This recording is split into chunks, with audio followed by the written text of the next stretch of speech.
Bonjour à toutes et à tous, bienvenue pour ce nouvel avis d'artisan. Aujourd'hui, je vais vous parler du micro cordon à tracer de chez Stanley. Donc Stanley est une marque d'outillage bien connue pour sa couleur jaune. Vous avez du Stanley basique et du Stanley Fatmax qui correspond à une gamme un peu plus sérieuse. Donc là, ce cordon à tracer ou chockline de Stanley, il fait 8 mètres. Donc c'est tout petit. Moi je l'ai pris pour du traçage sur des billots, puisque je fais de la petite construction en rondin, que ce soit du mobilier ou des petits cabanons. J'ai pas besoin d'un cordon de 20 mètres à trimballer. Le gros avantage, c'est qu'il tient dans la pochette porte-outils. Il a un rapport de 3 pour 1, donc on ramène 3 fois plus de ficelle quand on fait un tour. On a ici, hop là, la petite ouverture pour mettre la poudre. Le crochet est pas mal, mais une petite pointe en bout serait sympa pour que ça vienne bien bloquer sur les rondins. Il est livré, vous pouvez l'acheter tout seul ou en kit avec la poudre, avec ce type de poudre, qui est pas génial. Moi j'ai racheté celle-ci, donc noir Stanley, bleu, il existe en bleu, en rouge et en noir. Alors cette poudre là sur bidon noir paraît de meilleure qualité que celle-ci. Elle tient un peu mieux au traçage, elle s'efface moins. Sachant que la meilleure c'est la Stanley Fatmax qui résiste un petit peu aux intempéries. Donc c'est pas mal quand vous montez des grosses structures et puis que le lendemain il faut revenir. Si tous vos tracés ont disparu, c'est un peu gênant. Donc voilà, ça c'est du bleu, ça existe en rouge aussi. Je pense racheter un autre cordeau comme ça pour du rouge. Voilà, pour des tracés qui restent et des tracés qui disparaissent. Voilà. Donc on a un petit clip ici, je m'en sers jamais. Le caoutchouc autour, ben, ça va bien, hein, ça fait plus d'un an, ça doit faire 1 an et demi, presque 2 ans que j'utilise régulièrement. Donc voilà. Là, il y a une petite position pour ranger la poignée ici, là, quand on le met là. On va faire un test traçage. Je vais tracer de la main gauche, je suis au portable. Voilà. Alors, on peut voir déjà que quand on déroule, il perd énormément de poudre. Comme je vous le disais, au déroulage, il perd énormément de poudre. Voilà. Alors je filme d'une main, c'est pas pratique. Et il y en a beaucoup à côté. Alors le tracé est assez large. Je vais souffler. Mais voilà. On a cette espèce de nuage autour. Donc voilà, un coup de cordeau sans la caméra, c'est plus pratique.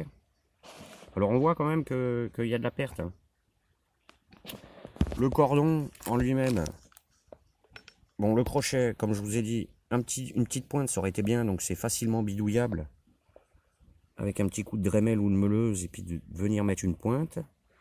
Le cordon, bah, il n'est pas des meilleures qualités, il est assez épais et il retient pas très bien la poudre.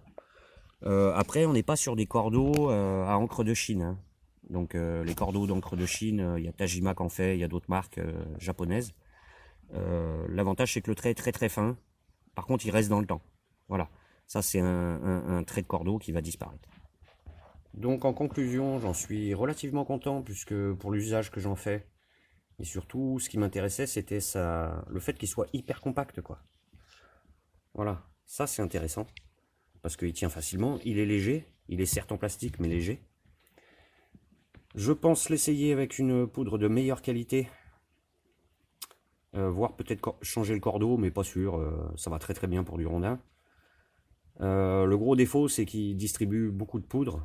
Donc ça vient, comme je l'ai déjà dit, de la qualité du cordeau ici, de la qualité de votre poudre, et à la sortie ici, le trou est quand même relativement gros. Et du coup, je pense qu'il y a un petit nuage qui se crée quand on tire le cordeau. Après, sur du bois sec, ça va très très bien. Du bois humide, ça marque. Mais c'est plus difficile de faire partir la poudre en soufflant, le surplus de poudre. Pour l'investissement, je crois qu'on est à 10 € avec ce kit-là. Ben voilà, on a un cordeau de qualité, court, compact. Si c'est ça que vous avez besoin, comme moi, pour faire des petits tracés, déjà 8 mètres de rondin, on fait des choses, hein. On peut faire une petite maison habitable. Voilà, c'est un outil qui est intéressant. Et comparé à des outils no marques, des cordeaux à tracer no marques, ou des cordeaux à encre de Chine qui sont nettement plus chers et qui n'ont pas la même utilité, je pense que dans la trousse, c'est bien d'en avoir deux. Un classique à poudre et un à encre de Chine. Donc j'espère pouvoir vous tester ça pour 2021 sur la cabane en fuste, justement. Mais à l'heure actuelle, toutes mes constructions, je les fais avec ça, et ça va très très bien, mon cabanon de jardin, etc. Voilà, cette vidéo est finie, j'espère que ça vous aura plu. C'est des petits outils que j'achète personnellement, j'ai pas démarché Stanley, hein. Je cherche l'outil idéal, facilement trouvable en France, pour travailler du rondin et qui me facilite la vie aussi, parce que quand j'ai des découpes de sculpture à la tronçonneuse, des choses un peu géométriques, c'est bien d'avoir un cordeau, il n'y a pas mieux. Une règle sur du rondin, laissez tomber, c'est pas la peine. Avec tous les nœuds et tout, c'est impossible de tracer droit. Donc voilà. Je vous dis à bientôt, je vous remercie d'avoir visionné. Et n'oubliez pas, plein de vidéos sur la chaîne, il n'y a pas que des avis d'artisans, il y a de la vannerie, il y a du travail du bois, du travail du rondin, de la sculpture à la tronçonneuse. Enfin, vous connaissez la chaîne et l'esprit de la chaîne. Allez, à bientôt.